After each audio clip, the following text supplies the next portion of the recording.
Зодия Лъв. Ако попаднеш на това видео, не е случайно. Нека да видим какво идва към теб, какво да очакваш през май месец.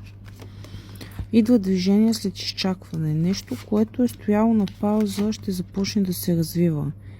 Някой ще поеме инициатива към теб. Има действие и желание да си направи крачка.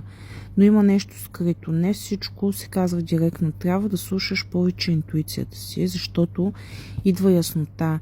Разговор или истина, която ще изчисти ситуацията при теб, която някакси те е държала в застой. Сега да видим и послание от Вселената.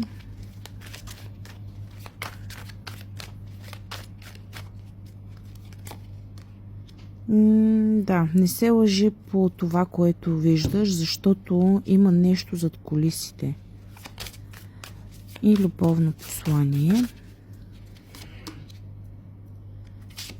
Има влияние от други хора, някой се бърка, мнения, коментари. Има човек, който иска да поправи нещо, но все още търси как да го направи.